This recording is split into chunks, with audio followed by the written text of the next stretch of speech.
Salut, vous êtes bien sur Ludovox et on est à Paris et Ludique sur le stand de Superlude avec Nicolas Sato et Antoine de Superlude qui vont nous présenter Lutèce.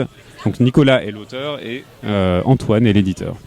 Alors peut-être Antoine, est-ce que tu peux présenter Lutèce ?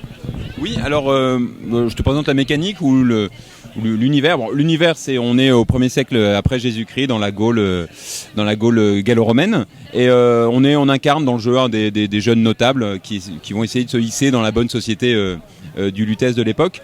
Et donc pour ce faire, on va essayer d'acquérir des ressources et puis des lieux qui vont augmenter notre prestige. Voilà, donc on est dans un jeu de majorité principalement. La mécanique de base, c'est un jeu de majorité. Il faut acquérir des ressources. Il y a 4 ressources différentes. Et voilà. Et donc à la fin de la partie, celui qui a le plus de ressources est majoritaire, gagne plus ou moins de points. Le petit truc rigolo, c'est que le majoritaire gagne 10 points, le minoritaire gagne 0 points et tous les autres gagnent 4 points. Voilà, donc ça fait des batailles rigolotes pour être premier, mais au bout d'un moment, il y en a un qui lâche l'affaire parce que sinon il va avoir trop dépensé pour au final ne gagner que 4 points. Et puis il y a d'autres cartes qui permettent d'optimiser les ressources qu'on aura accumulées. Donc ça c'est le côté mécanique dur.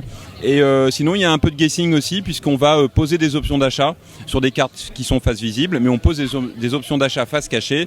Et là il y a tout un système de pot de vin, de guessing, de blocage de l'adversaire. Et une fois que tout ça est révélé, on acquiert des cartes. Et voilà, c'est comme ça qu'on acquiert les ressources. Voilà en quelques mots.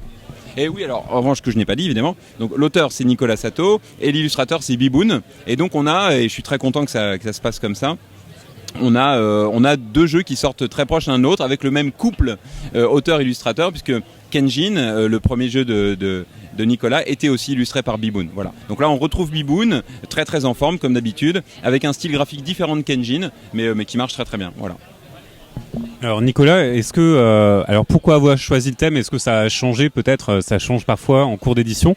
Est-ce que tu peux nous parler justement du thème gallo-romain de Lutèce ? Donc le thème n'a pas changé. On en a étudié plusieurs. Il a tourné. Et au final, on est revenu sur la Gaule. Alors, au tout départ, le premier thème que Nicolas m'avait présenté pour le proto, le jeu s'appelait déjà Lutèce. On était sur une espèce de Gaule, on était sur du gallo-romain, voilà. Alors forcément pas avec cette approche Astérix, avec une approche un peu différente, et issue des recherches graphiques de Nicolas. Et puis on a cherché au moins 3-4 thèmes différents. Ça pouvait être un marché, à une époque c'était un marché de la soie sur la route de la soie, donc un peu classique. On a même été jusqu'à imaginer d'incarner des Lannistas, donc des gens qui dirigeaient des arènes de gladiateurs dans un monde médiéval fantastique à la Dark Sun. Enfin voilà, on a imaginé plein de choses. Et au final du final, on s'est dit en fait ça marche plutôt bien quand même les gallo-romains. On avait un thème qui me tenait vraiment à cœur, donc j'ai vraiment hésité entre les deux. C'était le thème des grands barons, pas les grands barons de la drogue, mais les grands industriels du 19e siècle, début 20e siècle aux États-Unis, donc les Rockefeller, voilà, donc les différentes ressources auraient été le transport, l'énergie, le pétrole, et le jeu aurait été vraiment le même. Les pots de vin marchaient très bien, l'acquisition de ressources, les majorités marchaient très bien, mais le thème était un peu restrictif, et donc du coup je suis revenu avec grand plaisir au thème initial de Nicolas, et avec les illustrations de Biboun en plus dessus, voilà, c'est parfait. Effectivement, c'est très coloré, très chaleureux en fait, et avec une patte BD comme tu disais qui fait penser à Astérix, parce que les personnages sont quand même assez dessinés façon BD. Quand est-ce que vous pensez le sortir ? Alors la date officielle prévue, c'est le 28 août. Voilà, normalement ça arrive en boutique le 28 août. Après il a pris un petit peu de retard. Initialement je voulais le sortir à Lutèce et Ludique, donc là où on est aujourd'hui, à Paris et Ludique. Et voilà, pour pas mal de raisons dues notamment à de la traduction ou à certains réglages sur un des aspects de la mécanique, on a décidé de faire ça calmement. Et donc là le jeu il part en prod d'ici 15 jours, et voilà. Donc normalement il sort le 28 août. Voilà. Donc a priori tu l'auras pour Essen et tout se passera bien. Il sera à Essen, donc il y a un stand de Superlude à Essen, et Lutèce sera le seul jeu que je présenterai à cette occasion. Et normalement, encore une fois, il devrait être présenté en allemand, en anglais et en français. Du coup, est-ce que Nicolas, tu travailles sur d'autres protos ? Est-ce que tu as d'autres jeux en cours chez Superlude ? Je ne sais pas si tu peux en parler. On va au regard d'Antoine, c'est... Il n'a pas d'autres jeux chez moi. Après. Alors non, chez Superlude, on est arrivé au bout là des deux premiers. Donc j'ai signé l'année dernière aussi un jeu qui sortira avec IF Association, qui participait au concours Paris et Ludique en tant que créateur Tiki. Voilà. Qui sortira fin d'année ou début de l'année prochaine, on ne sait pas encore exactement. Est-ce que tu peux nous parler très très rapidement de ce jeu, parce que je suppose que tu ne peux pas tout dire?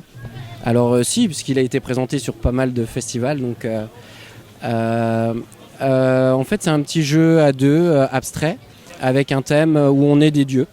Et on va essayer d'amadouer des villages, des petits villages pour qu'ils nous fassent des offrandes.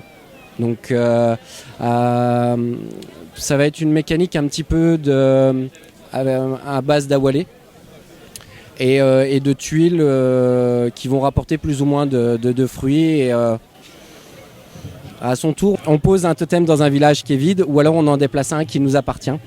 Et quand on le déplace, on va le casser, le totem, et on va pouvoir balancer les morceaux de totem de l'autre joueur dans les villages négatifs pour lui faire perdre des fruits, ou alors nous en gagner. Voilà, la mécanique de base. Ok, merci. Donc vous avez dit que vous arriviez au bout de votre deuxième collaboration, mais sans exclure d'autres collaborations futures. Et évidemment, hein, on a beaucoup de plaisir à travailler ensemble. On a sympathisé, je crois pouvoir dire qu'on a sympathisé. Et donc oui, bien sûr, il y a d'autres jeux sur lesquels j'ai déjà observé d'autres jeux de Nicolas.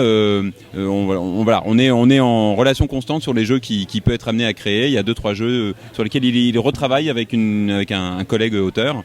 Et dès qu'il sera satisfait de sa nouvelle version, je re-regarderai avec plaisir ce jeu. Voilà. Donc oui, non, c'est un auteur à suivre. Merci du temps que vous nous avez accordé, Nicolas et Antoine. On se revoit bientôt sur Ludovox. Salut!